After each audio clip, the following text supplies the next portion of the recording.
welcome back to the Horror Returns. I'm Lance. With me, as always, co-hosts Brian and Philip.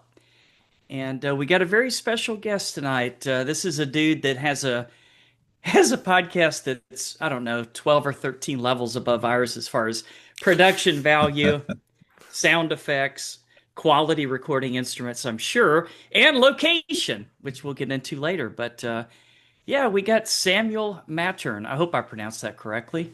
Yeah, perfect. Hi, everybody. Thanks for having me. Yeah. Yeah, Samuel is with the Spanish Sundown podcast, so we'll get into that because we want to help promote your podcast, my friend. So we'll get into the show. Samuel, what gave you the idea, man? It's a very interesting, unique format that you've got. Yeah, I guess it is a little bit different. I guess as far as the idea is concerned, well, I guess maybe for the listeners, just so they have a little bit of an idea of who I am.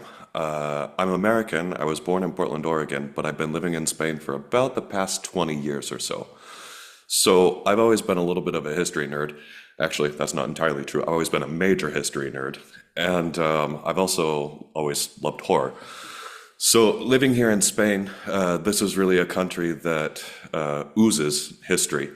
It's one of the things that I love the most about living here. I really love my adoptive country. And so it's a place, when you go outside, just the other day when I was going for a run in the mountains, it's kind of wild to think like on this road there were actually Romans that were like carrying slaves along here, and that's like Oh, right yeah. outside my house. Or this bar that I like to go to in the basement, there's a dungeon that was used by the Inquisition. So it's like, there are all these places that are just like oozes and breathes history. If And there's I thought, ghosts anywhere, they're in there. oh, definitely. Yeah.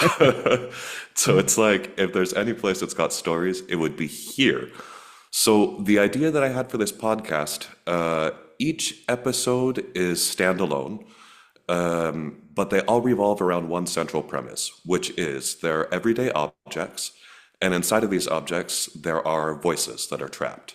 And so when the sun goes down, when everyday characters touch these objects, the voices tell their story. So these voices, they can tell stories ranging from ancient Celts that are high on shrooms. That's a true story, actually, in the town that I live in. They Hmm. found evidence that the Celts, over 2,000 years ago, they settled here because there were magic mushrooms, and they used them in some of their religious ceremonies. To, I don't know, we have adulterous kings from the 16th century. That would be Philip II. And sometimes there are even some more modern stories too. So that can be Franco during the dictatorship. There are stories that are a little bit more recent, but that's still a part of Spain's past. So each episode kind of seeks to tell a little bit of these stories. And one of the cool things, and one of the things that I'm most proud about in this project, is that I try to record as many sounds as I can on location. So that means that I go to the places where these stories occurred and I go with my field recording equipment. And the concept is for the listener to be able to close their eyes and to travel with their ears. So that means ambient sounds, the sounds of people talking on terraces while they're having their glasses of wine or sangria, or the music that they're playing when they do their Easter Holy Week processions, even the sounds of the trains, things like that. And then going along with each of these episodes, I also try to record original footage. And so I have videos like teasers that go along with it. And that way people can check us out on social media and kind of get more of a visual feel for the story that I tell in audio format. So I think more or less that kind of gives a summary of what the show's about, but I'm not sure. Do you guys have any questions? That sounds awesome. Yeah, I like the whole idea. Plus, yeah, with the Spanish history, you got a wealth of information to pull from. totally. There are no shortage of stories. When people are like, Hmm. where do you come up with the ideas? I'm like, I just walk outside. Yeah.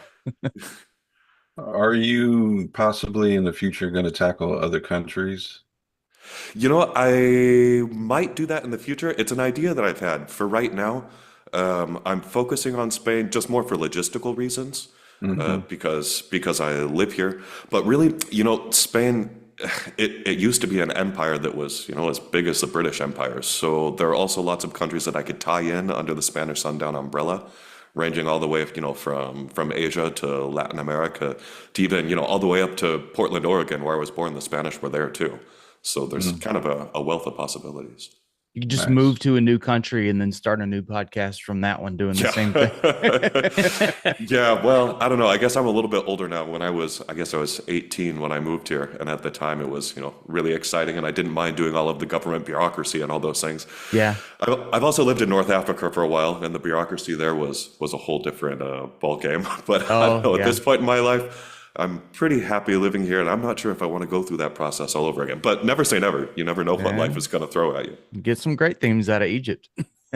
Yeah, for sure. I wouldn't mind, in fact. That'd be a cool destination. Hmm. Yeah, I'm here in Florida. We have a ton of Spanish history. Oh, totally. Yeah. And in fact, I think wasn't it pretty much all Spain at one point? Do you know Yeah. anything about that? Yeah. Well, I think actually one of the, if not the oldest city in the United States is St. Augustine, right? Sure. Yeah, right Yeah. on the coast. Yeah. And that was Oh. Spanish too. Yeah. Hmm.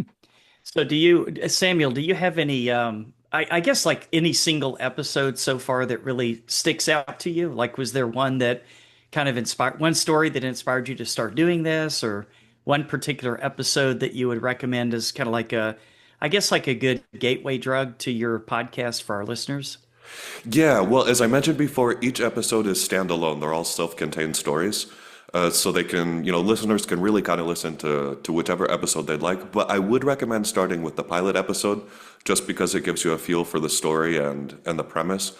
But beyond that, you can kind of just jump in wherever you want. One of the episodes that I had the most fun making is called La Cueva Valiente. And that's about a bandolier who actually lived and died more or less right around the corner from my house. I took a hike up there. There's this cave that he died in. And so that's a pretty wild story. And then there's another one that I just put out, I guess, what was it? About a month ago. And it's about Pegasus. I took a trip up to an old Roman villa that's towards Valladolid. That's about 2 hours outside of Madrid. And this place was absolutely wild. I had never seen anything so cool.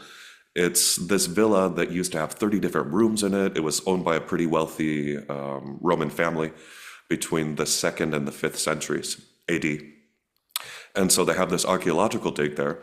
And the really cool thing is that they're intact floor mosaics. And so you can still see them. It's totally impressive. It looks like they were made just yesterday.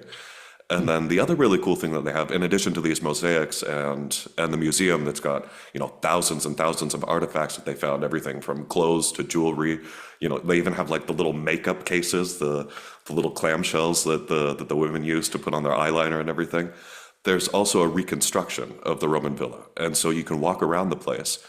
And it's really cool because you just get this feeling. It's like, wow, I am back in ancient Rome right now. And what really struck me is that it's got the furniture in there. And it's like, this is just like the houses today. It was 2,000 years ago, but we haven't really changed that much. So I Right? tell the story about there's in one of the mosaics that they have there, there's this depiction of Pegasus. But the thing is, Pegasus doesn't have any wings. And so that immediately got my attention. And I started reading about it and researching a bit more. And the archaeologists have a couple of different theories. And so the voices that are trapped in an object, I'm not going to tell you which one because I don't want to have any spoilers. They have a theory as to why Pegasus doesn't have any wings. And I would suggest listeners, if they want to jump into that episode, it's called Pegasus Chopped Wings. And that might be a good starting place too. Mm. Cool. I got to ask this one for Philip, and Yeah. he'll know why when I ask. Have you done any stories, or have you considered any that involve like alien sightings or abductions, UFOs, anything like that in Ooh. Spain? Yeah, that's actually on my list, and I've been doing a bit of research, but at this point, they're kind of more vague ideas because there are Okay. lots of different things that I could delve into there, but I don't have anything concrete yet. But I would recommend to stay tuned because I'm sure that's going to come out sooner or later. That's cool because I've seen like some Renaissance paintings and stuff where it looks like there's UFOs and stuff in the background. So it's like Yeah. this is sort of a lore that's been around for a lot longer than we think. Yeah, and a lot of times I think that these things they can kind of hook in with religious iconography or, Yeah. legends that they have from the Bible. When I was a little kid, I came from a pretty religious household, but more on the evangelical side of things, not Catholic like they have here. Hmm. And so Interesting. I'm not sure if you guys are familiar with Frank Peretti, but he was a pretty prolific novelist, like I guess towards the late 80s, early 90s. And he was really popular in evangelical circles. And this is kind of funny because when you think about evangelicals, you wouldn't necessarily think horror. But this guy, Right. he wrote these books where there were angels and demons. And in these books, they're real. And so it's got, everyday characters. But then in the background, they've got this whole spiritual warfare thing going on. And so they would have sightings, the people, on planet Earth. And That's so now from awesome. my adult perspective, I maybe don't have the same beliefs that I had exactly at that time, but I'm sure that those things, they influenced the way that I tell stories and the way that I come up with these stories. That's cool. Yeah, I go round and round on all that stuff, and I realize that we as humans don't know anything. So Yeah, that's definitely for sure. anything could be possible. Yeah, definitely. All right. Well, you agreed to join us on this horror movie podcast. So I'd be remiss if I didn't ask you what are your favorite horror films of all time? My favorite horror films of all time. Well, that's a tricky one. The one of all time. It's a loaded question, isn't it? Yeah, it is. More than films, actually, if it's okay, I'm going to twist that question just a little bit because me being a sound guy, I'm more into podcasts than to films. Okay. And so I've been listening to this podcast recently that has absolutely blown my mind. It's called Old Gods of Appalachia. And I'm not sure if that rings a bell Oh, for you, but this is absolutely fantastic storytelling. I think it might be like 5 or 6 years old, something like that. I'm not sure. Don't quote me on that exactly. But they've got a pretty extensive back catalog. And so this is kind of like an alternate reality in Appalachia. And it goes all the way from the 19th century to the present day. And there are demons in there. There's a bit of religion and black magic. And then they've also got this fantastic original music. And that one has really been sucking me in recently. So I would say more than film, just because I'm more of an ears kind of guy. That's one Sure. that I've really been enjoying recently. Oh yeah, I'm very looking cool. at it right now. They're in season 6, so they got to be doing Yeah, something right.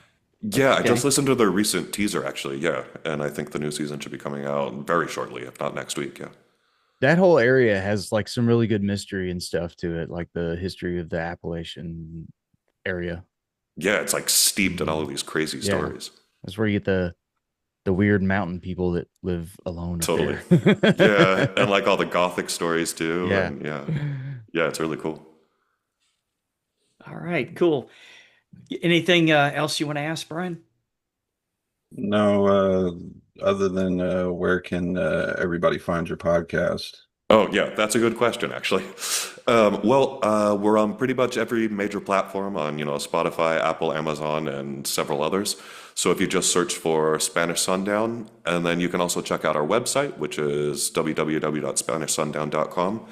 And we're also on social media on both Instagram and Facebook. There's also a Reddit community if you just look for at Spanish Sundown. And that's a cool place if you want to check out the footage and images that I was talking about earlier.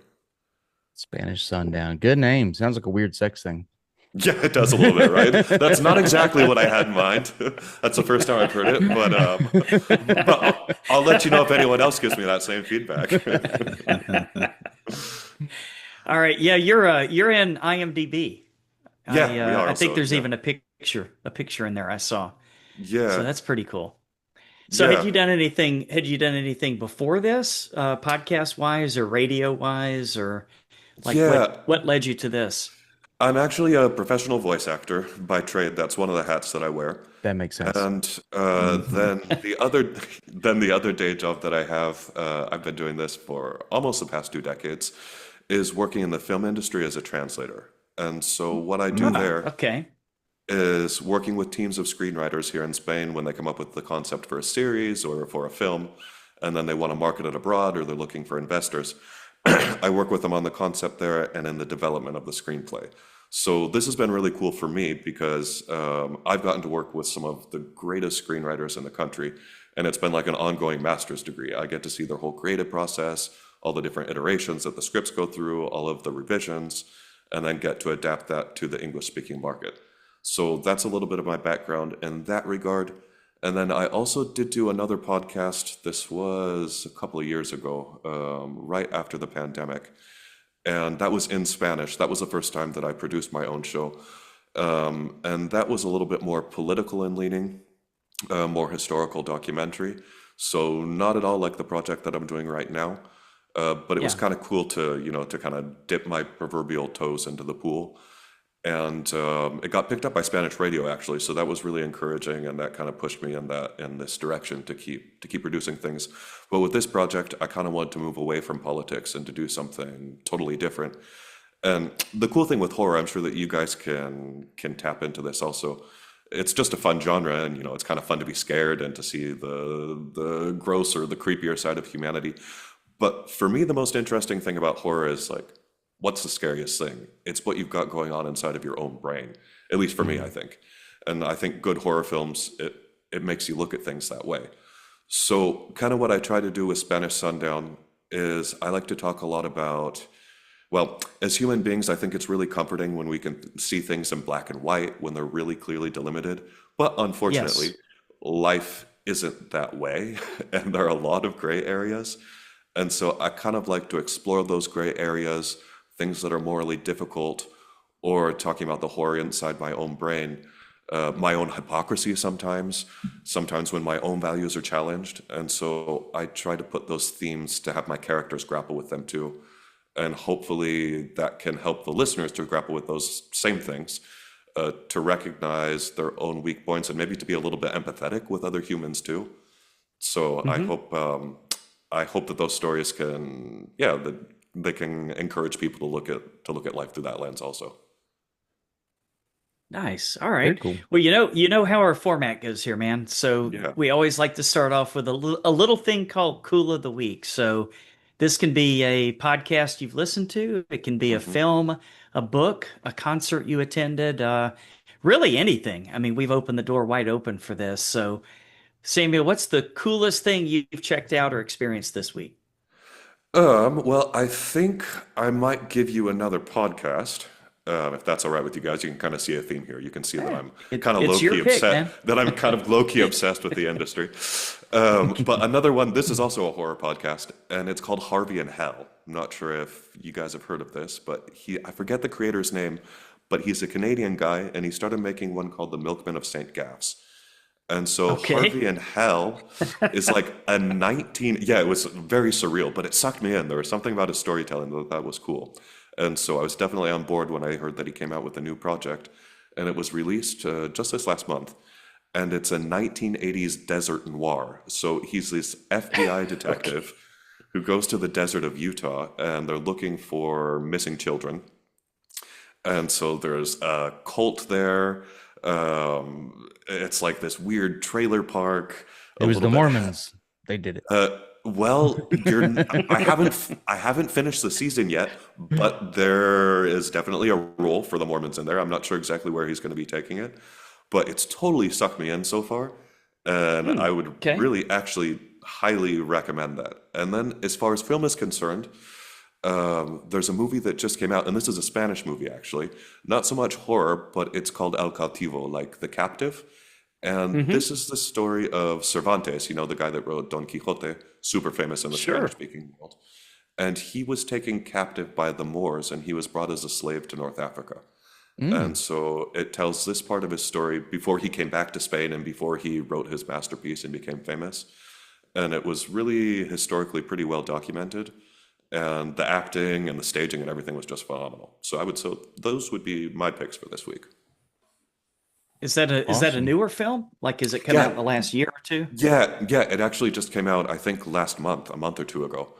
And it's on Netflix here in Spain. I'm guessing it would be available in the States too, but if not on some other platform, I'm sure it would be. It's by a director named Amenabar.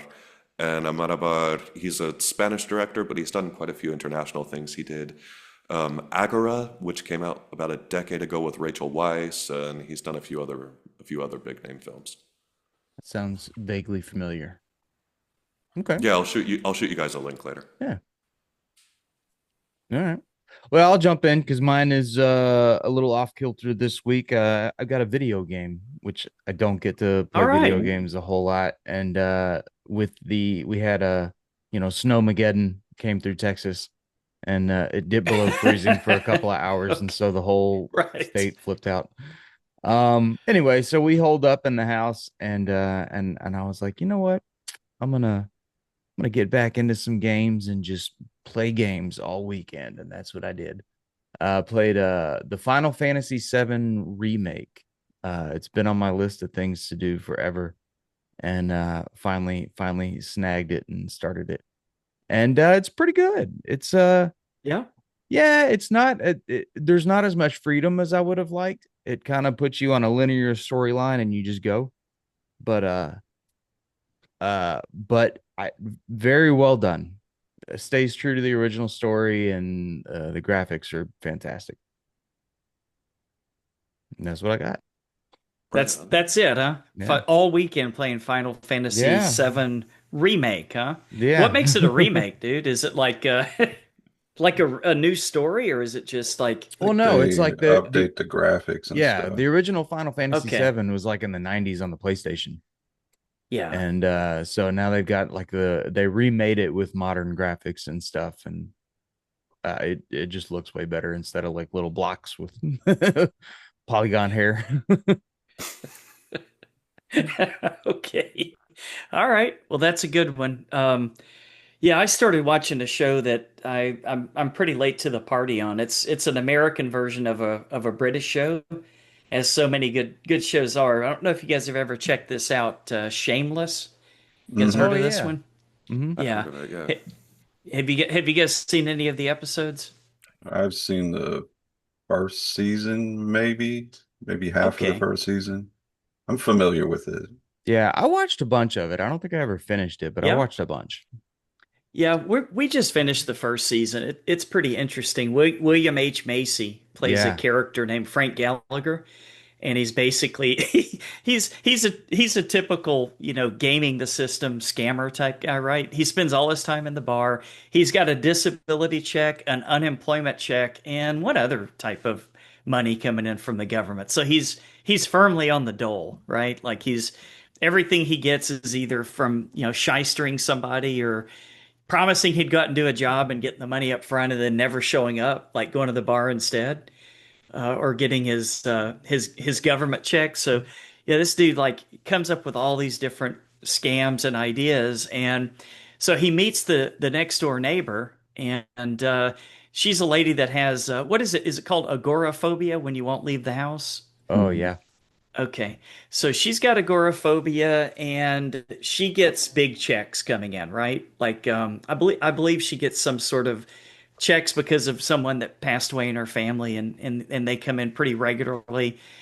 And she's just kind of there alone because her husband had just moved out, and so he sees a chance to kind of move in with her.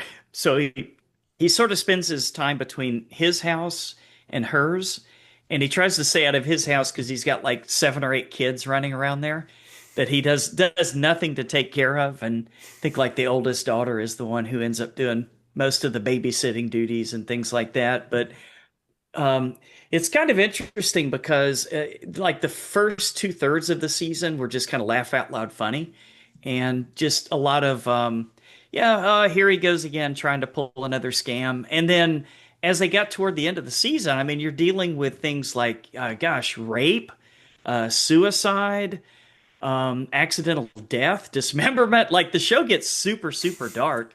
So I thought it was kind of interesting the way they were able to kind of take the same characters, same actors, and same setting, and like turn it from one show into something completely different by the end of the first season. Now we just started the first episode in number two, and it's kind of back to that lighthearted stuff. So I'm waiting to see when the other shoe's going to drop on the on the drama and traumatic events and stuff. But I don't know. I haven't seen too many shows that have been able to do that.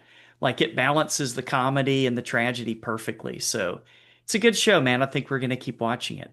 Yeah. Well, it's Right got on. that kid from The Bear in it. It was Yeah, like Chef. his Jeremy Allen first White. show. Yeah. I don't know if it was his first show, but Yeah. that's where I first noticed him. Yeah, he's pretty young. He's like, well, the daughter is the oldest in the family, and then he's like the second oldest. Hmm. So probably, I'm guessing about 17 years old in the first season. So it's Yeah. kind of interesting. I can't wait to see where his character arc's going to go, right? Because he's a completely different character Yeah. than the one in the Bears. So I'm enjoying it. It's got a good cast. Certainly, the neighbor. is played by Joan Cusack, and she's got quite a bit of range. So Hmm. yeah, I'm gonna keep watching it. I'm enjoying it. Brian, have you said you've seen the first season? I don't remember. I want to say I've seen most of the first season and just kind of got lost with all the shows I try to keep up with. Yeah, that can be an issue, can it? Yeah. That Night of the Seven Kingdoms is already out now on HBO. I watched the second episode last night and I still don't know how I feel about it. The You s- comedic tone to it yeah. is kind of throwing me off. You were saying last week on the show that it was kind of like it starts out with a guy shitting behind a tree or something like that. Yeah, they have this scene and it goes right into the iconic Game of Thrones theme song and then it abruptly gets cut off with the guy taking a shit behind a tree. Practically Uh, standing up for some reason. I did catch the yeah. first episode of that one. And then he continues it because he's Sir Duncan the Tall. So he Right. constantly is hitting his head on door frames. And I'm just like, what is this? Yeah, It's not bad, but it's just throwing me off. yeah. I'm not sure if I get it yet either. Like there was nothing in the first episode that really stuck with me. Okay. It's So nothing we'll really see in how the it goes. second episode. Hmm. And from what I understand, it's like the season's only going to be like 6 episodes. Oh, well, they better start doing stuff. That's right. Maybe they'll end up in Spain. Well, actually, though, this is an alternate world. It's kind of the original series is based on loosely on the War of the Roses, which was in Yeah. the UK, but yeah, that's right. It's not on Earth, so they probably won't end up in Spain. But with the way they're going with the comedy, you never know, right? Who knows? Yeah. All right, What you else, done? Brian? Oh, Yeah, I yeah. What you checked got? out the new Ryan Murphy series on FX, The Beauty. Oh, I've been meaning to watch that.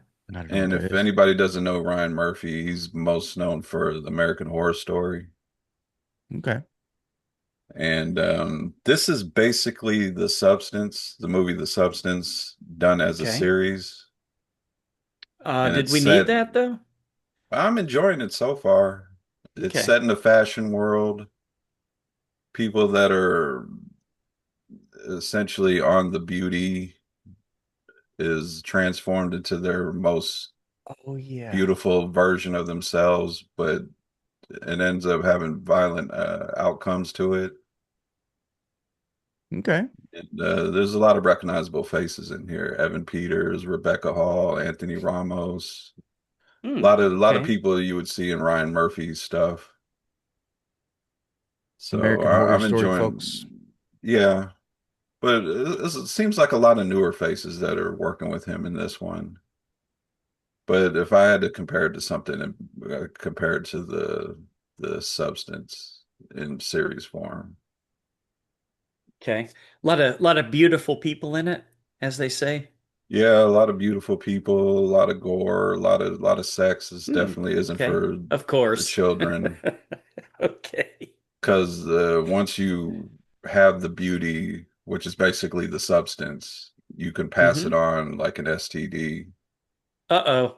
Ooh. Uh-oh. which ends up I'm into the part of the show where I don't know if it's the drug that's causing the horrific outcomes or if it's being passed on, which is causing it.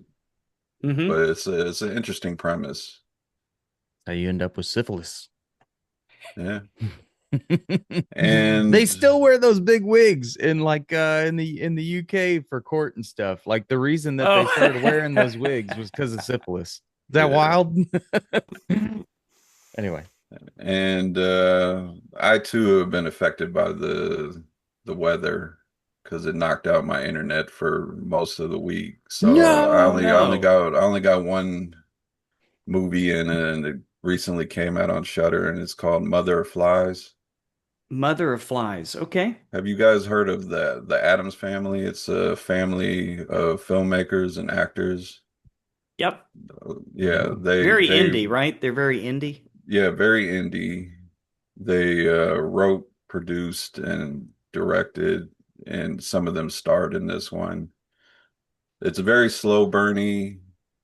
if you're into like witchcraft stuff and like a good slow burn, then I recommend this one. But it was a little too slow for me. But Okay. it's not a bad movie. It's pretty well acted. It's basically this girl, she's dying from cancer, and she decides to go through a witch to cure her. And I'm sure you guys can imagine where it goes from there. Witchy stuff. Maybe not the best idea, huh? No. Okay. Would And you recommend it? Is it worth a watch? if you're into indie stuff, because it's well made, but it also has that indie feel to it. And if you like a good Okay. slow burn witchcraft movie, and it's on Shutter, and I know a lot of our listeners have Shutter, so check Yeah, it for out. sure. I'm usually into a slow burn as long as something happens, you know. Yeah. And I'm looking at, I also did watch the first episode of Wonder Man, the new Marvel Disney Plus show. Oh, yeah, people are like, is it gonna bomb or is it gonna be good? I don't even know what that is. It's the highest It's a new Marvel show. it's the highest reviewed Marvel show out of all of them so far. Really? Okay, so does it lean more into like the comedy, the action, A the a drama? little bit of everything. It's this Okay. guy, he's auditioning. Wonder Man's a character, a movie character in this Mm-hmm. universe, and he grew up wanting to be that character, and he became an actor, and he's auditioning for the part. Okay. And there's a scene where he has to sign a paper saying he has no superpowers to audition Right. for the play, and he kind of has this look like he might have superpowers, and he's lying about it just so he can audition. And Right. they kind of actually talk about superhero fatigue, superhero movie fatigue, and this stuff Okay. like that. And the main character is Yahya Abdul Mateen. He played the new Candyman in the last Candyman movie. Okay. Oh yeah, that guy. And they Huh. brought All back right. Ben Kingsley's character from Iron Man and Shang-Chi. Okay. Oh. Yeah, if it's set in the acting world, that would make sense. Yeah, which is there was actually a funny scene in it because he's trying to get back into acting, get his career back on, and then after he leaves the audition, they're like one of the people that was there for audition was like, wasn't he a terrorist? Because they had him play a That's terrorist right. in one of the Iron Man Mm, movies. Yeah, that's right. little bit meta. Little bit. Okay. So All that's right. all I I'll have check this it week. out. Like I said, we had a little bit of a snowstorm up here, as through much of the country, and it knocked Yeah. out my internet for a good 4 or 5 days. You you guys are laughing at Galveston saying, so you're so cute. Seriously, it like froze overnight, and my wife was flipping Right. out. She's like, "Why? We have to turn the water off." Well, We'll we be had fine. it bad up here because one of the days when it didn't snow, it actually rained and Yeah, Yeesh. made everything Even worse. icy. Yeah, that's worse. that's a problem. We did have a lake in our yard though. That it rained a lot this weekend. Yeah. Well, that's all I have for this week. All right. Cool. All right. So that's cool of the week. To you by Brian. Take it away. All right. We got a lot of movie news, no TV news this week. The next Insidious movie is officially titled Insidious: The Bleeding World. No, How far are they going to go with this crap, Samuel? Insidious. Here's another one. Well, no Patrick Wilson and his family. They said they're done with that, but they are bringing Lin Shaye back. So I don't know if this is Afterlife Lin Shaye or another prequel. Boy. She's gonna be the only Okay. thing that could save it. She couldn't save the last one or the one before that. No, I don't not know. hardly. There's been 25 of them. Let's see. Academy Award nominee Diane Lane has joined the cast of Mike Flanagan's The Exorcist, starring Ooh, alongside Scarlett Okay. Johansson. Wow. I definitely want to see that. I have high expectations, which makes me worried. Yeah, but so far, Mike Flanagan, I know. he doesn't disappoint. So I'm looking Yeah, forward to this. he's been great at everything so far. Definitely. See, Ready or Not 2, Here I Come gets bumped up another week to March 20th. Spring break. Okay. Yeah. Okay, that makes sense. Let's see. Robert Eggers' next movie, The Werewolf, has officially wrapped production. So it's going to be a medieval horror film, Hmm. and it's going to get a Christmas Day release. I feel like we've had a lot of werewolf movies lately. It seems that way. Are you, Samuel, are you a Robert Eggers fan? I can't say that I'm super familiar. Okay, he's a super history nerd, dude. He's done, Okay. he did What's the the Viking, last was it one he called The did? Viking? Nosferatu. Nosferatu. Nosferatu. Okay. Yeah. Yeah, yeah, And yeah. then Okay. the Northman. He did the Northman, right? The Was it Northman, him? not the Yeah. Viking, the Northman, Okay. yeah. Yeah. Yeah. He also did The Witch. Okay. All The right, let's go. Lighthouse. Awesome. Okay. Yeah. Did not like The Lighthouse. It was weird. I don't think I paid enough attention to it. I haven't given it a fair chance. Yeah. And the last two things I'm going to talk about actually have to do with supercuts of movies coming out. After the release of The Strangers Chapter 3, they are going to release a 4.5 hour supercut of the Strangers trilogy. Holy What? crap.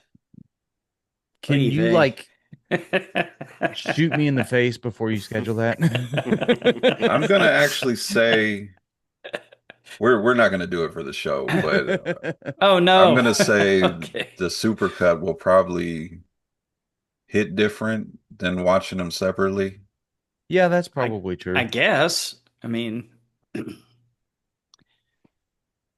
or you could just watch them one right after the other, right?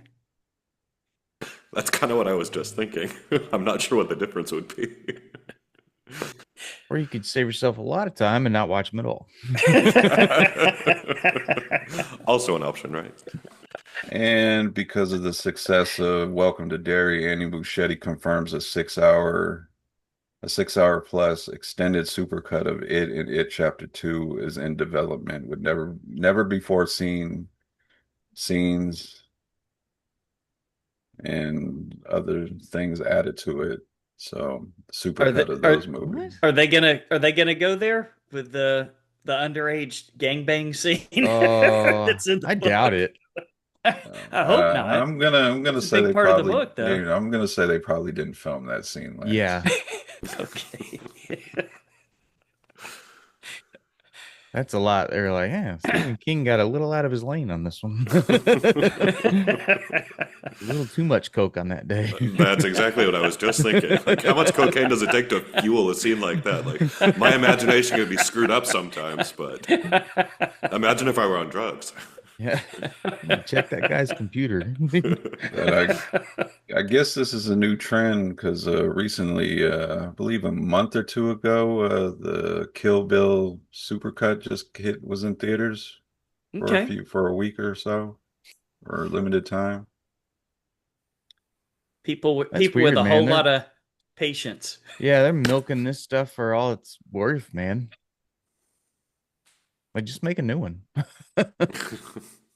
Well, Quentin's next movie is going to be his last. He keeps saying. Yeah, but wasn't That's the what he last one supposed says. to be the last one? Oh, he said 10 And the one movies. before? Oh, He that's Okay. right. said Okay. 10 movies. The last one was his 9th. All right. Okay. Well, see him go out with a bang. Brad Pitt's got to be in it, right?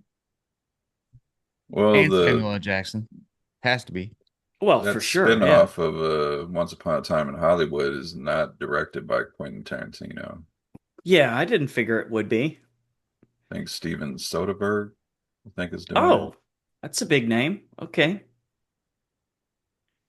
All right, that is the news. That's all we have. All right. What part of Spain are you in, Samuel? I am about an hour outside of Madrid, Okay. towards the north. All right. So Gotcha. pretty So central. do you guys have trailer parks out there? No, we don't actually. No trailer parks. Huh? No, that's but you're in my childhood. I was familiar with them, but okay. but no, around here, trailer parks, no, not so much. Not so much. All right. Well, you're gonna take a trip with us, man, because All right, I'm we're looking about forward to it. yeah, we're about to take a little trip down to the trailer park. Let's go. And Brian is going to bring us the big, the small, and sometimes the very, very weird. What's our first new trailer tonight, Brian? The first one we're going to talk about is a Texas Chainsaw inspired slasher movie called Dolly. This is directed by Hmm. Rod Blackhurst, also written by Rod Blackhurst, and the only familiar name I seen that was in the trailer was it Sean William Scott? I think is his name, Stifler. Stifler, Oh yeah. American Pie. Yeah. Okay. So, what did you guys think of Dolly? Is it really Texas Chainsaw Massacre inspired? Because I don't know. What the aside trailer from them told us. telling me that, that's not what I was getting Right. from it. Trailer told you, so it's got to be true. Yeah, I thought maybe when I saw Dolly and I didn't open the screener, I thought maybe this was going to be a some kind of a Dolly Parton horror movie or something, but That's something I would watch. The Has tits she come done a horror alive and eat movie? you. Yeah, I don't know, man. It's I I can't don't say know, I'm man. super excited about this one. Well, Yeah. you guys were gonna like it because it's a slasher. Yeah, I'm not a big slasher guy. I mean, I'll watch it, but I guess this definitely falls into the horror category for Nez, right? I don't know. Yeah, I don't know. I mean, everybody is creeped out by like weird dolls, right? I That's mean, true. Samuel, I'm sure there's some stories in Spain that involve dolls of some kind, right? Yeah, actually, even in my own personal life, when Yeah. we were looking to buy a house, and this house is actually right around the corner that we ended up buying, the one that I'm in right now, it was the weirdest thing ever. When we walked into this place, the owners weren't there. It was a real estate agent showing us around. And the first thing that caught my eye was that there were like over 1,000 dolls in their boxes all around the house. We were just walking around and they had like these surveillance cameras and they were following Uh-huh. us all around. And I could tell that the owners were watching us as we're walking from room to room. And I just see all of these China dolls. It was the Oh, creepiest thing I've wow. ever seen. Hmm. Huh. But yeah, A we house ended up full of not. dolls with cameras that follow you. That Yeah, is about we as ended creeped up out as you can we get. ended up not buying that house. Yeah, You Um, didn't. Okay. yeah, that was probably but smart. yeah, but this trailer, I did watch the trailer, and to begin with, I did not even clock that that was Stifler, and Yeah, me neither. I should have gotten that. So thanks for pointing that out. And the film itself, yeah, I kind of say the same as you feel. Like I think I would watch it, but it wasn't like, oh man, I have definitely got to see this. I don't know. It didn't make me super excited, I guess. Yeah, looks Well, like a this lot of cheese. I think this is getting a limited theatrical release on March 6th, and then it did Hmm. have the Shutter logo, so it'll probably come to Shutter probably in the next couple months after.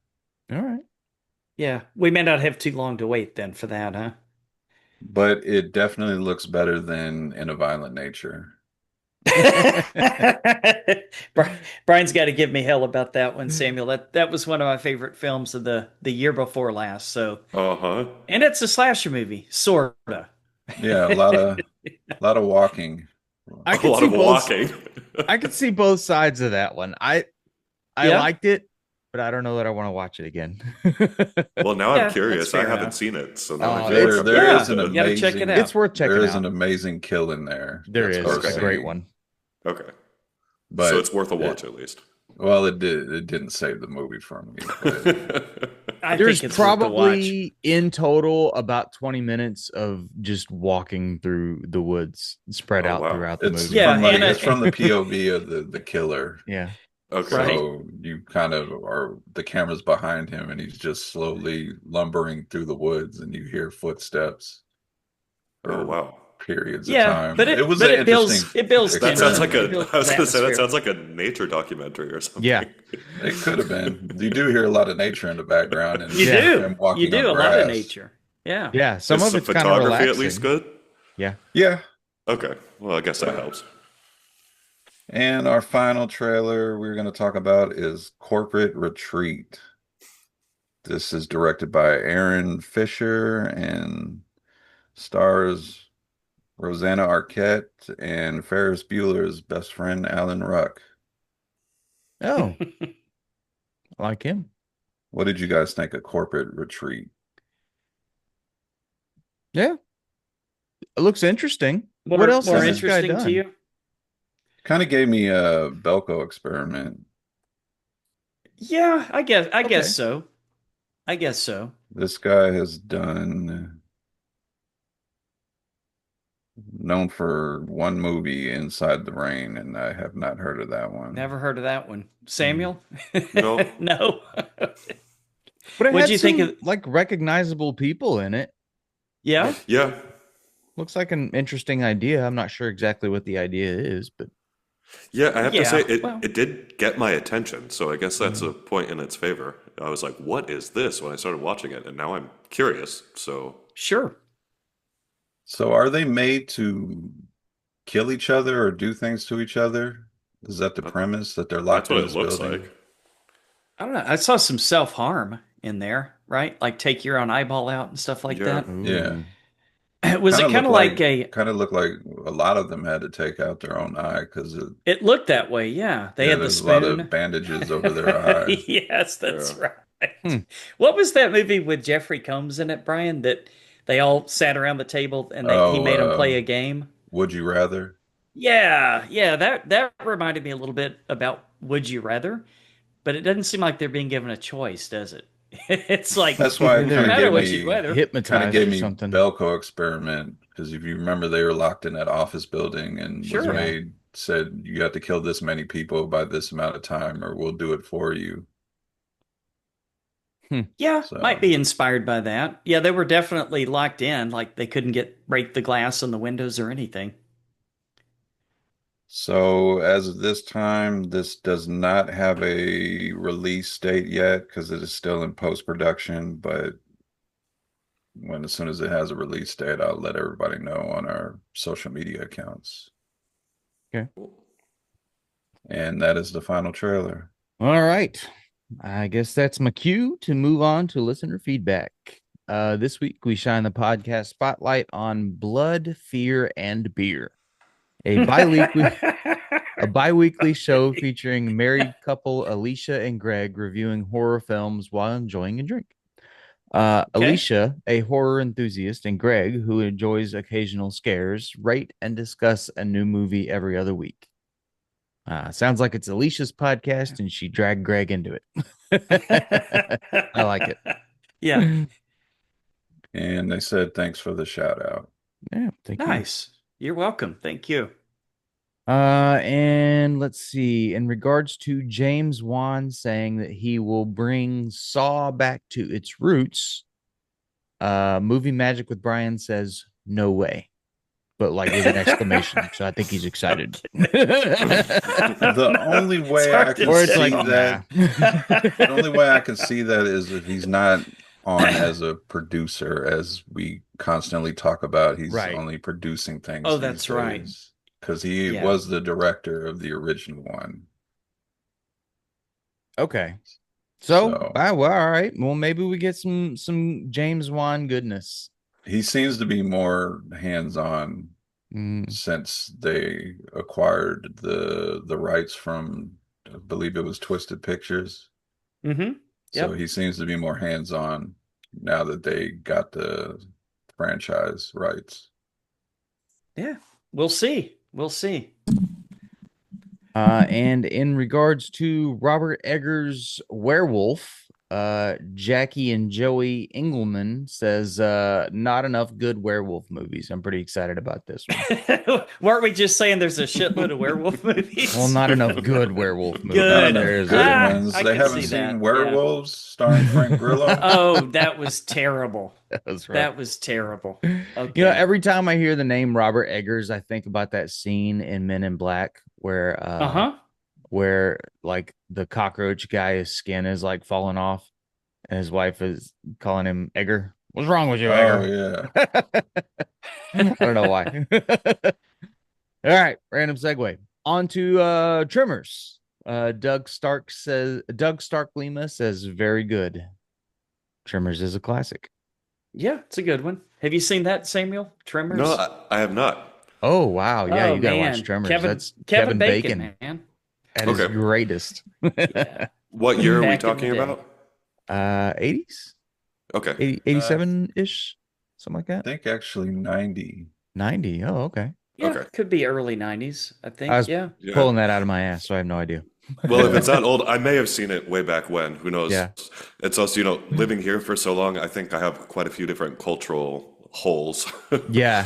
Oh, giant ground worms. This one's a classic. You gotta check Okay. Okay. it out. Cool. Well, it's on my list then. Thanks. And in regards to Silent Hill, Matt Wood says not good. Watch this last night. Okay. Fair enough. Going back to our talk last week, my daughter was telling Yeah. me about why Jimmy Crystal dressed like that. Okay. Because he would probably assume that that guy was good because when the world ended for them, that was before the allegations. Oh, wow. She's really thinking outside the box. No, that makes sense, right? Because Yeah, everybody thought he was a good guy. of course the different colors because of the Teletubbies TV show. Mm. That makes sense because Although the it's not like he Teletubbies was is exactly a trying to be constant. a good guy, considering he thought he was Yeah. the Yeah, son of Satan. I think Old that's Scratch. why he dressed that way. But for Right. us as the viewers, and now knowing who it's based on, Hmm. that makes us look Yeah. at him as the villain. The Sure. Jimmy Seville notorious pedophile. All right. B Jermine says, hey everyone, the first episode of the podcast, Beat and Trev versus the Big Apple, where my co-host, Trevor Snyder, and I explore a variety of films that were set in New York during the It's a lot. 70s, 80s, and early to mid 90s. Okay. Still a lot. Crocodile Dundee, classic. That's not a knife. Is now online and all podcast streaming platforms everywhere. Matter of So All fact, right. just check it out. watch that because we didn't have internet, so we were watching like random Blu-rays and watched both Crocodile Dundee Oh movies. yeah. Oh, Yeah, not the third one. I don't recognize in the. LA or whatever. Yeah. Serendipitous. I like it. And our buddy Pat Caruso posted, thanks to the gang at the Horror Returns for the sweet t-shirt. Leave a preferably 5-star Apple Podcast review and you can get one too. We still doing that?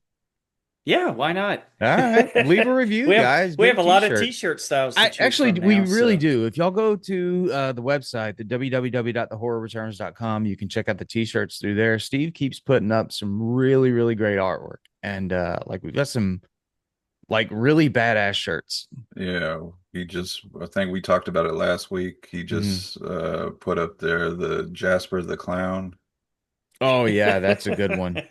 regular and bloody variant edition. Regular and bloody. I like it. It's the like the Terrifier clown, but it's our Jasper Jenkins. our Jasper Jenkins, our little mascot guy. Yeah. It's satire, right? So we can get away with Yeah. it. Well, it's a clown suit. What are you gonna do? Yeah. Come at me, bro. All right. Our show intro and new logos are provided from Steve, the guy we were just talking about from the Geeks. Be out on the lookout for some more great stuff from him. Original skull artwork from Natsulani. We still have that on t-shirts too, and it's pretty awesome. And if you'd like to help us out, please consider becoming a Patreon patron. We'll let you pick the movies for a future show at any amount. And for $5 or more a month, you also get to pick a commentary for a future bonus show. And if you'd like to, you can join us on the show and talk about it. It'd be awesome. We like talking to people. All right. On to featured attractions. This week we visit Silent Hill. Sort of. We go to 2006 with the original. Rose De Silva takes her adopted daughter, Sharon. Sharon seems like such a weird name for a child, doesn't it? Dude, that was the first thing that I thought. I I was know. like, how old is this child? Was she born in Yeah. like 1965 or what? I don't know Right? why. It just seems like a weird name for a kid. Sharon Anyway, Tate. Rose De Silva takes her adopted daughter Sharon to the town of Silent Hill in an attempt to cure her of her ailment. After a violent car crash, Sharon disappears and Rose begins a horrific journey back to get her back. Director is Christoph Gans, also known for Brotherhood of the Wolf and the 2014 version of Beauty and the Beast. I don't know that I knew that there was a 2014 version of Beauty and the Beast.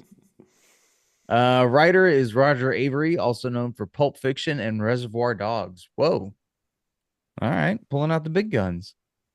It took director Christoph Gans 5 years to obtain the rights to make the film. He was given the rights after he sent Konami a video of an interview describing how much Silent Hill meant to him. Along with the interview, he sent scenes that he filmed on his own dollar, cut up and overlaid with music from the games. Around 100 copies of Rose's outfit were made. This started out with soft, summery colors, and as the movie progressed, it became grayer and eventually blood red. The change in the outfits were so subtle that this was barely noticeable.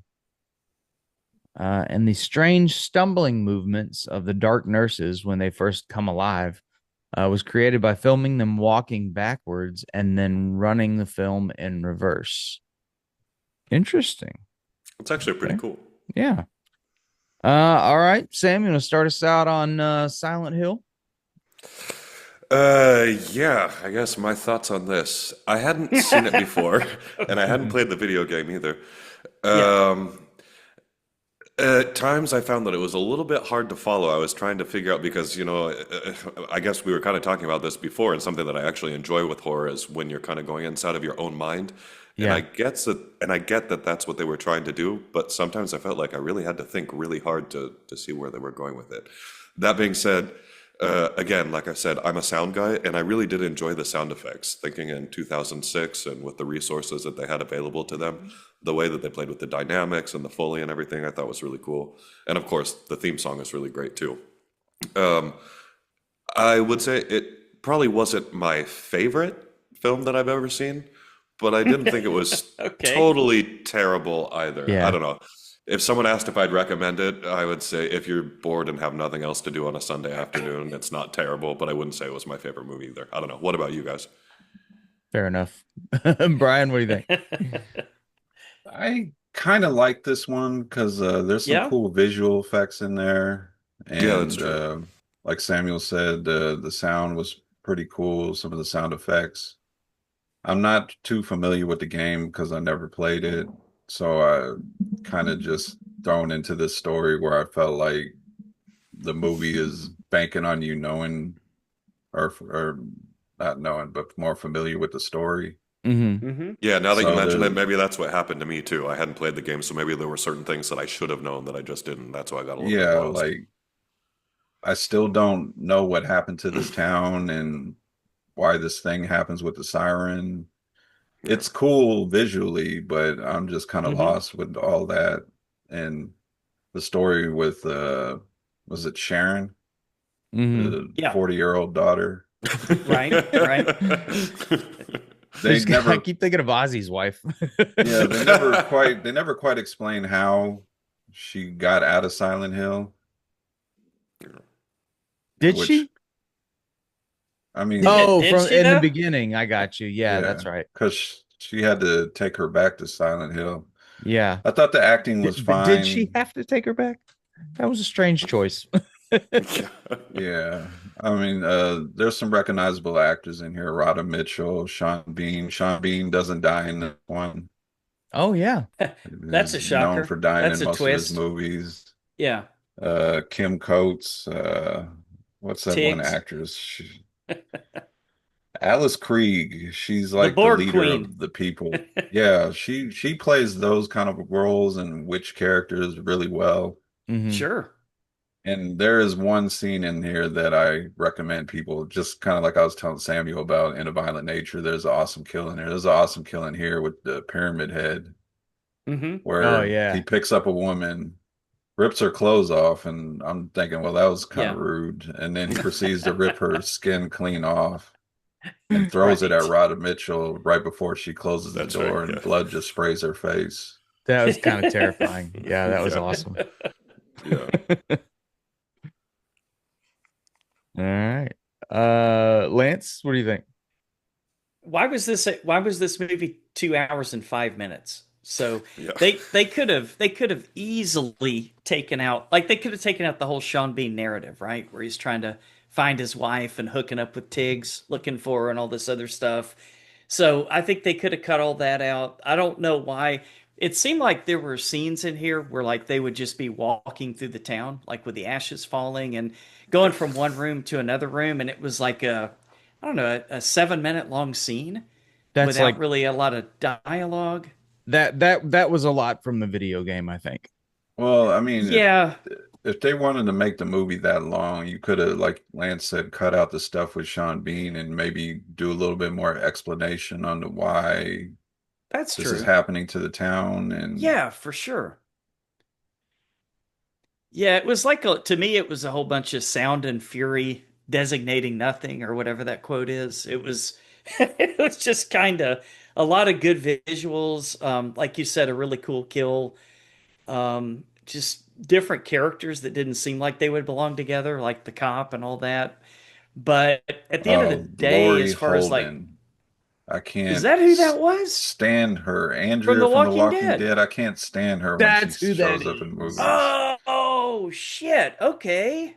And it has Now nothing I to do with the recognize her. actress. It's just I hated that character from The Walking Dead. So when I pop up, I'm like, oh, it's Andrea, even though it's not that Yeah, fair character. enough. Yeah. No, I get it, man. I get that. I understand that knee jerk reaction, man. Yeah. Again, to me, it was like a whole lot of window dressing, right? But no meat. There was no real like story. And I'm sure. I'm sure if I had played the video game, I would have dug it a lot more. I think it is kind of interesting that you've got a pretty decent director, right? Like Hmm. that Brotherhood of the Wolf was a pretty damn good movie. And I think I saw something else that he had done that I really enjoyed when I saw it. But you've got a director who's known for like a lot of lush photography and stuff. And I guess he was so obsessed with this video game that he made it like his life's mission to make this movie about a video game. And then, got not even to mention when we're going to talk about the follow-up movie here next, same director, but oh man, I don't know. This wasn't my bag at all. I was just kind of like, there's a lot of really really bad video game movies out there. There's a few good ones, and then like The Last of Us was a really good video game TV series in my opinion. But as far as I'm concerned, this was kind of like in the first half of that conversation. This was like a movie based on a video game that quite frankly wasn't very good, and to me just kind of dull and boring. And I'm a big story guy. I like the script and the story and all that. And to me, this had none of that. So maybe you guys could explain it to me better. Philip's our video game dude, Samuel. So he's about to tell Okay. me why I'm completely wrong. Well, I don't know if I'm a video game guy, but I did play this one. This was back in the Yeah. PlayStation days. So Uh-huh. Is and this based off the original game? I think so. I don't Okay. remember exactly what the games were about, like Hmm. story wise. I do remember like walking through the town with the ashes falling and all that, and there was a lot of downtime where you're just exploring and stuff. And Hmm. Hmm. then every once in a while that siren goes off, and then shit gets hectic for a little while and you have to just survive for that amount of time. And so that's sort of what they translated that to in the movie, I think. From what you Um remember, did they portray this correctly? yeah.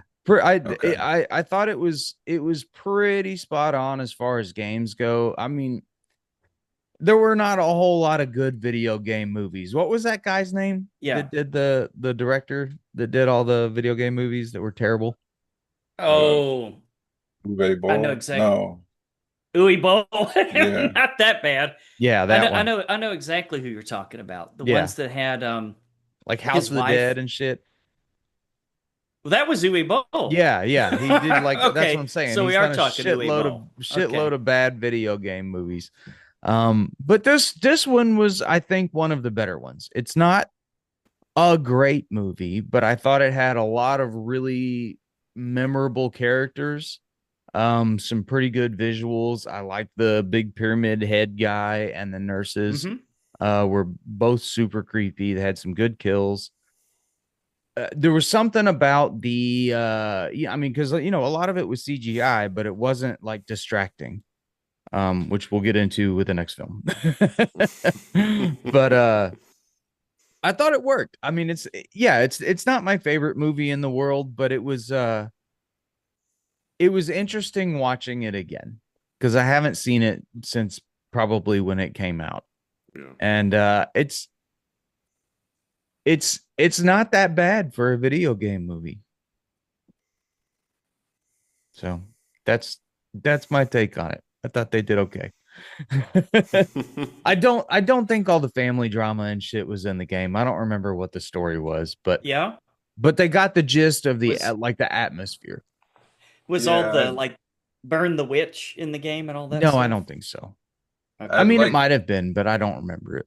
like Lance brought up, I don't understand what the whole Sean Bean aspect was because he was Right. just going from here reading this piece of paper and then going here reading Hmm. this piece of paper and then talking to this person just to go back home where he started in the movie and go to sleep on the couch. Yeah, there wasn't the story was not strong. Like Brian, maybe in the original script he went into town and got killed. So Sean Bean said, "God damn it, that's enough. I'm not getting killed in this movie. well, I'm going even at back the home and lay on beginning my of it, bed." when she's like she like turns her fucking phone off and just leaves because her daughter's having nightmares, so she's going to take her back to the place where the nightmares happened. Are coming from. Sounds like a great fucking idea. Yeah. And then gets pulled over by a cop and is like, I'm making a run for it. I'm like, what are you doing? Don't run from the police. Especially for like no reason. Yeah. Yeah. That's how people die. Which is exactly what happens, it seems And like. Right. that's how Spoiler. people die, and that's how you call a lot of attention to yourself. If you're Yeah. not doing anything wrong. That's right. But yeah, so I like the atmosphere. The story was not super strong. But all in all, I liked it more than I didn't. All right. Scores from 1 to 10. Samuel, what do you think? Ooh, I have to go first. Not necessarily. Brian, you want to go first? No, I don't mind going first, Okay. but Okay. I'm not gonna be super generous. It's probably gonna be, like I said, this would be a movie that I would recommend if you're really bored on a Sunday afternoon and your internet is gone and you've only got it on Blu-ray on DVD. So I would say probably like a 4 or a 5. Okay. That's fair. Yeah, that's fair. Brian, what do you think? Yeah, I'm at a 5. I thought the visuals were pretty cool. Like you brought up, we didn't even talk about them. The nurses are pretty iconic when it comes to this Yeah, movie. Yeah, that was Pyramid cool. Head, Yeah. they're Pyramid Head creepy. had a Those great tents. kill. Another cool visual effect was the guy she finds in the toilet stall that's tied up, bent backwards with the barbed wire. Oh Mhm. yeah. See, and I But think that was from the game too. I yeah, Probably, distinctly yeah. remember walking around like an elementary school yeah. and checking different rooms, and you have to remember where you're going and That makes But sense. Yeah. hide when the sirens go. but there's Right, certain right. aspects like since Lance brought it up, it's just stuck in my head. The whole Sean Bean aspect, like he did none of his investigation led him to Silent Hill, and that's where it should have led him to. Yeah. Well, I guess it just we had some characters that were still in the living world. Maybe just to distinguish the I difference. guess. I don't know. I don't think it was necessary. Well, when he gets any kind of clue to what's going on, he gets stopped by Kim Coates's character, the Yes. detective, and Mhm. Right. he reveals that he has something to do with it, and that's all you get is he had something to do with Yeah, like it was something. never finished. They had an idea and then they didn't finish it. It seemed Hmm. like, right? Well, I don't know why he was being so secretive about it. Well, and if the girl was still alive and he saved Hmm. her as she's all burned up in the hospital and stuff, is she still alive or did she die? We Like, may why is never know. she in this Silent Hill? There's not very clear. That's what I was saying. I felt like they made this movie for the people that played the game, and if you didn't play the game, you were just kind of Yeah. left out of what's going to I happen. think it was just confusing. Yeah. Yeah, I don't know, but Could this have been from multiple games that they pulled the story maybe from? I think the story was just kind of a generic thing, and they said it in like the Silent Hill setting. They Maybe just she took was them looking for a daughter. I can't remember, man. they just took the main aspects and then created Yeah, their own story around it. I Could think be. so. Yeah. Yeah. Yeah. Well, See, I was at a 6, but like I said, when Laurie Holden's character shows up, it makes me think of Andrea. So that's obviously a point taken away. So Yeah. I'm at a 5. I'm right there with Samuel. Yeah.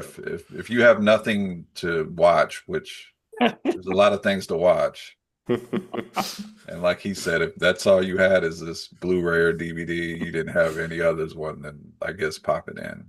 Pretty sure cops don't wear leather pants. But maybe I'm wrong. Lance, what do you think?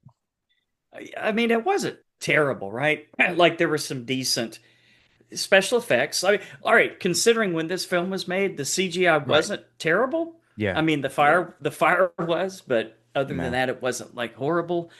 But yeah, I mean, gosh, you guys have covered everything pretty much. There's not too much more to say here. It's again, not absolutely terrible, but it's yeah, I'll give it a little bit of a benefit of the doubt because I haven't played the video game. So I'll have to give it a slightly higher rating than I would have if I'd, maybe played the game and said that didn't happen in the game. So I'll give it a 3 on 10. So I would suggest, I mean, I don't know. I played the game when it first came out, which is like a 90s PlayStation thing, right? So I don't know how well it still holds up, but I do remember that like while playing the game, it was like super creepy. Like I think it got the remastered treatment recently. oh, that's cool. All right, then that might be worth playing.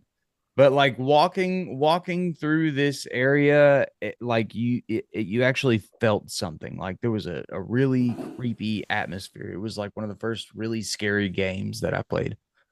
Uh, and so I think that was worth it. So I was excited that they made a movie out of it. And I think that they, at the very least, got some pretty iconic characters.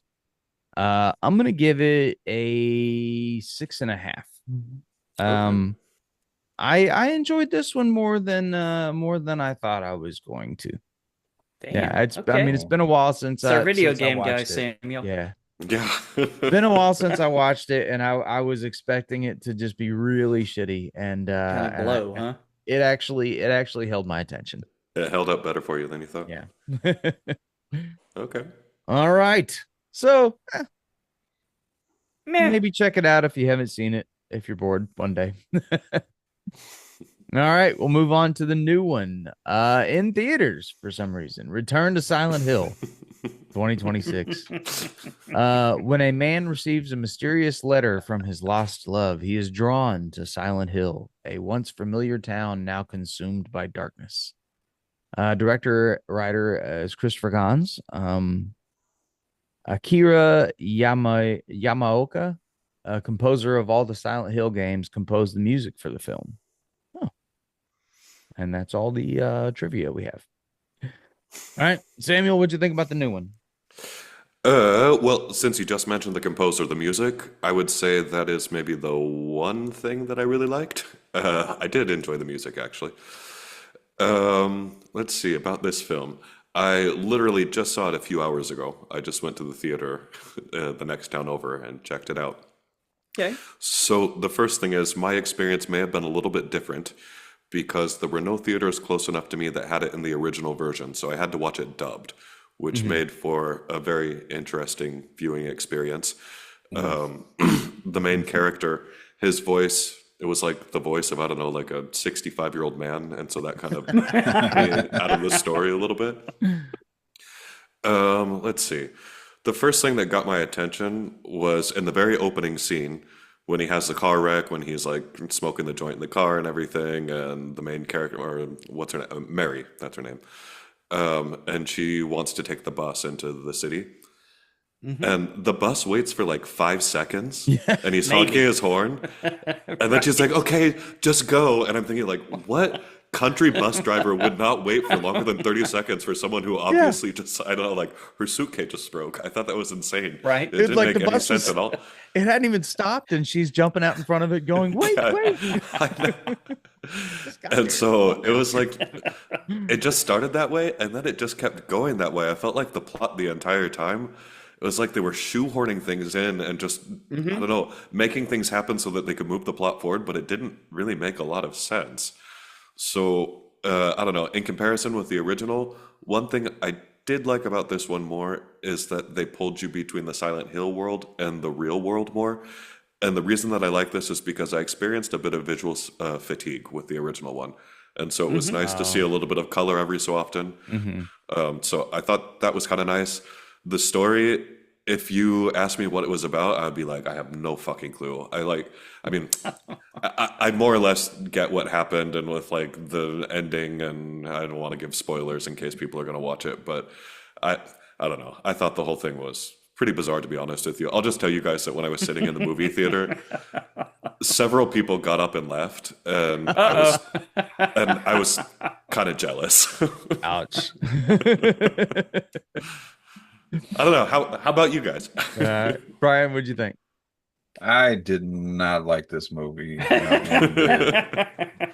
Compared to watching the original one to watching this one, which this one they say is supposed to be a direct sequel to the original one. I don't see how. Sure. Why not? Yeah. Do they How? even bring up anything from the original? No, absolutely No. not. I didn't care for any of the characters. I do agree with Samuel. The bouncing back into the real world and Silent Hill world was pretty cool, but hmm for a movie that's supposed to be about Silent Hill, I did not like anything when we were in Silent Hill. I can barely see anything that was going on. We get Very Pyramid dark. Head back from the original one, and Yeah.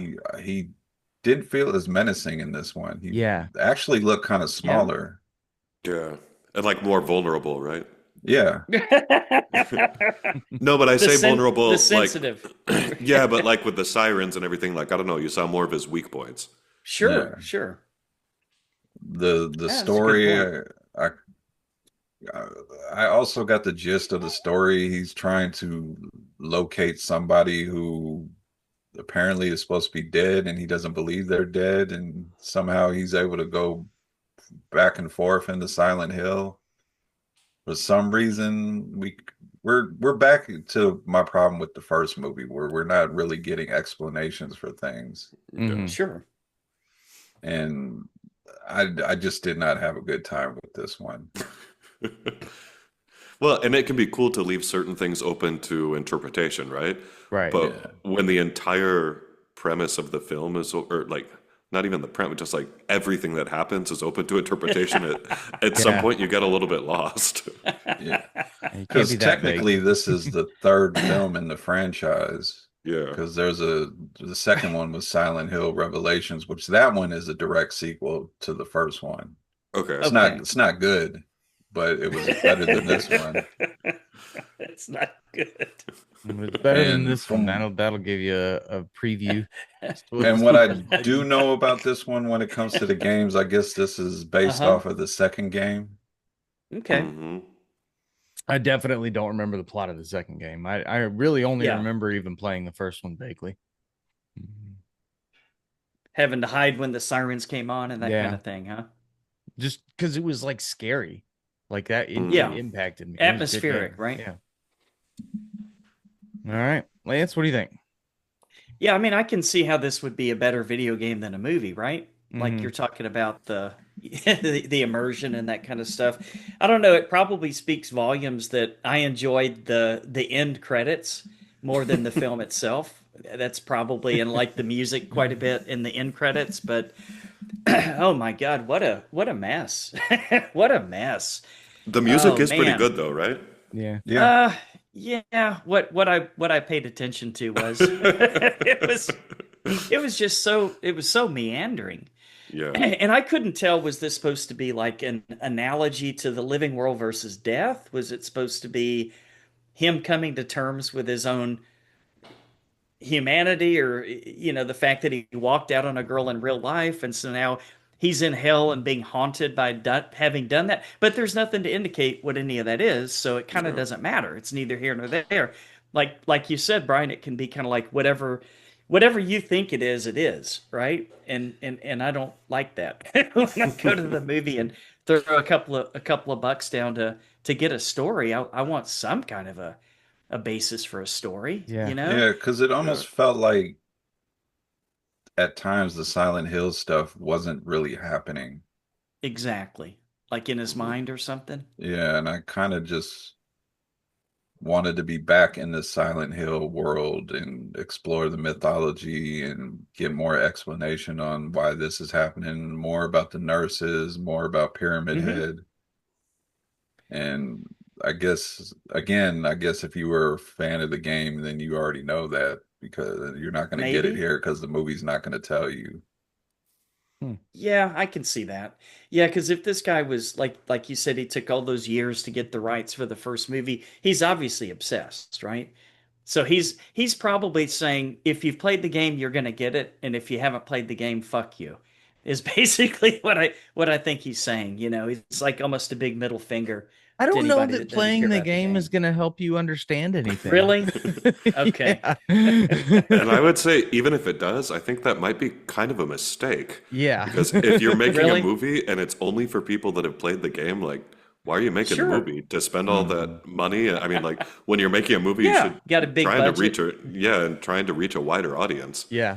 That is a That's So very true. niche it seems audience. kind of yeah, it seems pretty Right. short-sighted to me. And At this least. guy recently just said he wants to do another one. Oh no. Oh God.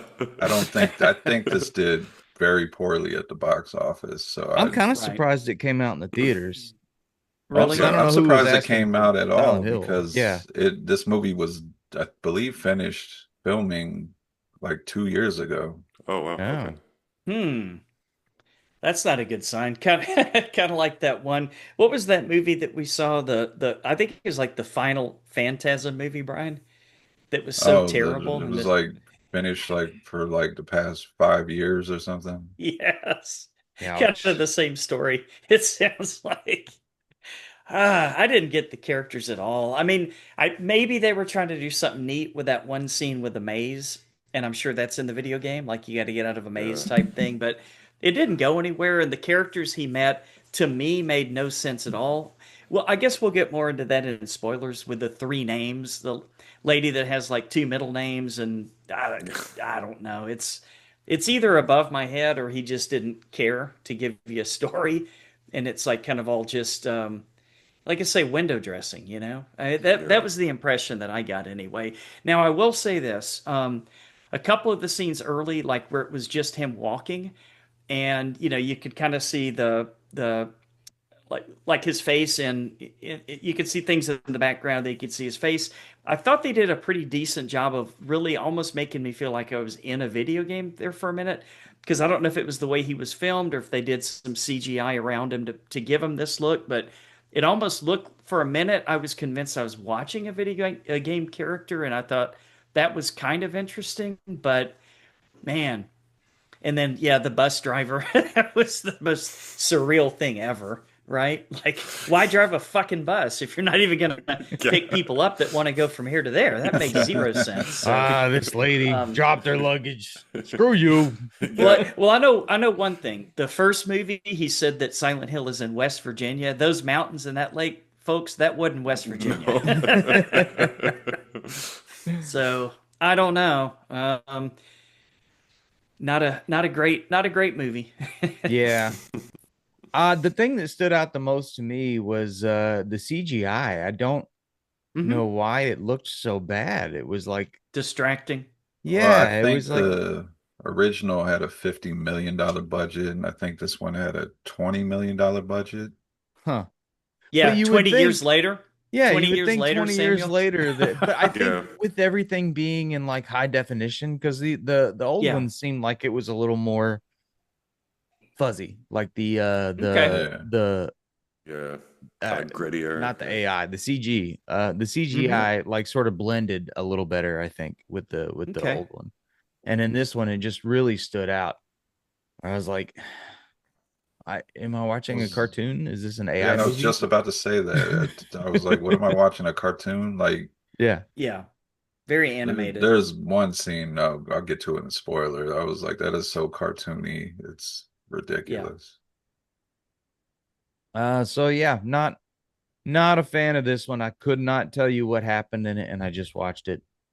Um, totally gonna forget. Well, I mean, I think that I've already found a movie for the top of my list and a movie for the bottom of my list this year.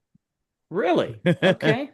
Not the top, but the Okay. 28 years Yeah. later movie is gonna be on that top 10 list. Boy, Yeah. Matt wasn't a fan, was he? I No. liked it. I thought it was fun. This one not so much. This was bad. Very bad.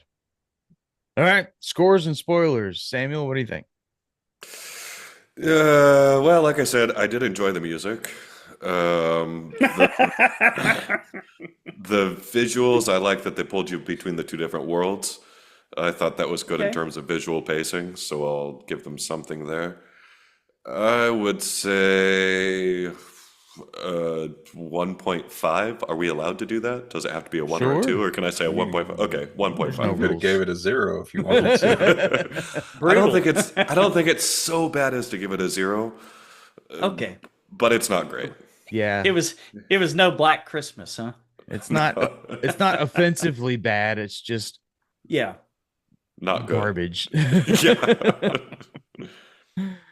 Yeah. Brian, what do you think? 1. One. Ouch, man. This is gonna Zero break hesitation. Am I break some records. Lance, what do you think? am I gonna be the high man on the totem pole? I'll give it a 2. I mean, they tried. Yeah. That's true. Um. Yeah, I don't know. I'm just kind of throwing a score out there. I'll go 2 also, I guess. It really wasn't enjoyable at all. Yeah. Yeah.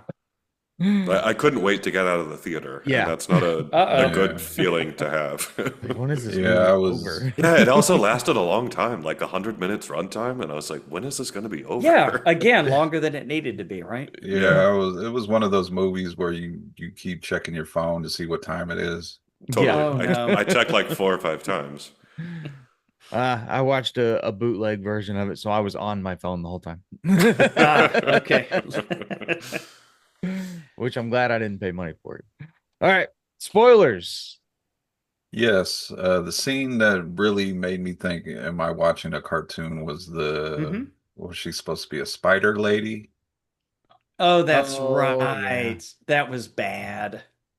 And that could have been such a cool scene if you did it practically and then enhanced it with CGI. Mm-hmm. I guess, Yeah. yeah. And Well, I and then that wasn't. last scene with the bed and everything, that was kind of goofy. Right. Yeah, Yeah. I wasn't as terrified as the Pyramid Man as I was in the first one, and the same with the nurses because they were taken out pretty easily Yeah. with just Yeah, like too one easily, hit. right? Their like heads were busting open with one hit. Mm-hmm. What were they made out of porcelain or something? I mean, was there a reason for Well, that's what I that? was thinking. Because like in the first one, like they would get like a throat slash or something, and they actually started Hmm. bleeding, and it was like Right? this visceral, squishy grossness to it. And we didn't talk about it. They had that cool scene where they're standing still and she's trying to make her way through it like a maze. Yeah, Hmm. We didn't which is get any of terrifying. that. We didn't get any of that in this one. They were just there. I Yeah. don't know. They just had to bring him back, so they threw him in there somewhere. And then the actress that played Mary is apparently three or four different characters in this Yeah. movie.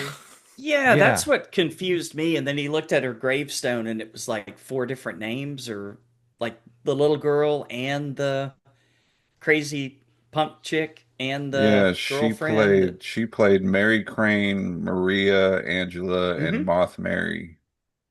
Oh, so that's like such a weird name. Okay. Right, Mary. right. Huh. So what happened at the end? Is he just like living this thing through a loop? I don't get it. Maybe. I don't That's think any of us do. Okay. That's kind of a cheap. Don't you guys think that's kind of a cheap gimmick though? it Because kind like, of makes me Totally. mad if he is it kind of made me feel like none of this happened. Right. yeah, Yeah. that's a cheat. Or maybe like his flashbacks happened.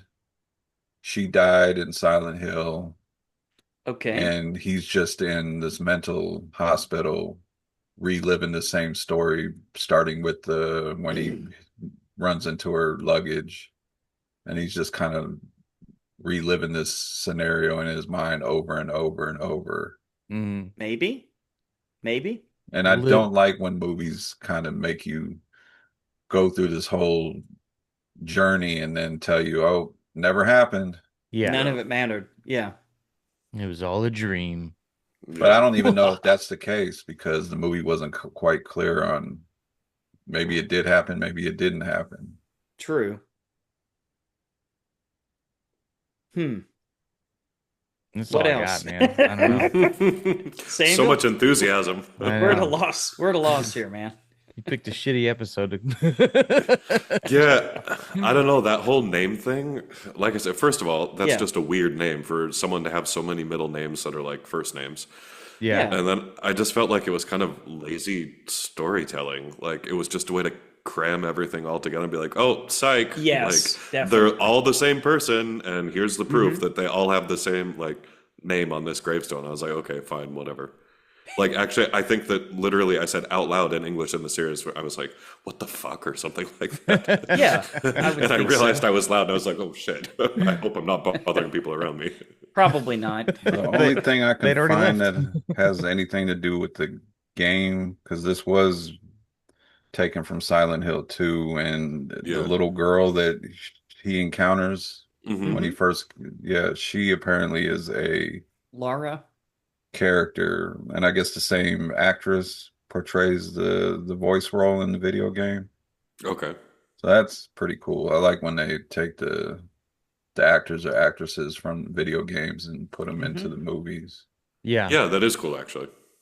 Yeah, there's actually a lot of like pretty big name actors that do some voice work in video games now lately. Yeah, Mhm. there are. Yeah. Well, I don't know, All guys. right. I'm kind of lost for anything to talk about because Well, Sam, You can there's nothing skip really to Samuel, this talk one. about. Samuel, walk us through your podcast again, man. Like where to find it and what you cover. Just kind of like a final. Yeah, so if anyone wants to check it out, well, as mentioned before, it's a story about the voices of Spain's bloody past that are trapped inside of everyday objects discovered by modern day characters. And if you want to check it out, you can find it online at SpanishSundown.com or pretty much on any platform, your favorite platform. Just search for Spanish Sundown, and that's where you'll hear me. All right. Well, cool, man. Thanks for coming on, dude. Thanks for having me. This has been an absolute blast hanging with you guys. Yeah, we'll pick better movies next time. But anyway, we want to thank you guys for listening to another episode of The Horror Returns. We'd love to hear your feedback and ideas. Go to our Facebook and socials and go wild. Go wild. We want crazy comments, right? Somebody explain to us what this movie was about. That's a good way to start. Tell us why So, we're wrong. Yeah, I tell us want to why read we're those wrong. comments. There's Yeah, somebody listening that is like, these I guys hope have so. no idea what they're talking Yeah. about. Good. So Good. stupid. I can't Yeah, wait. Silent Hill is the best I movie want I've to ever be seen. enlightened. Yeah. All right. Well, you can reach us at thehorrorreturns.com. Just keep it simple. Next week. Shoot. What is next week, Brian? Next week is Survival Horror Week with the 1997's The Edge, And the Yes. brand new Sam Raimi movie, getting Sam Raimi back in the director's chair, with Send Help.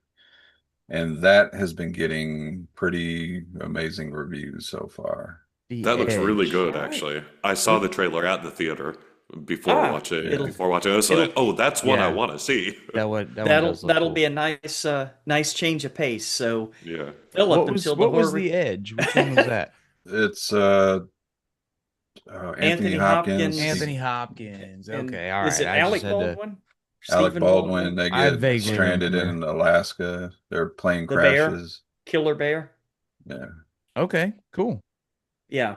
It's not bad. I watched it last week. I got my weeks mixed up, so I'm a little bit ahead for once. But that being said, Philip, until the horror returns again, Good night. Wow, my voice totally broke on that one. Sorry. kind of like this movie. Yeah. All right.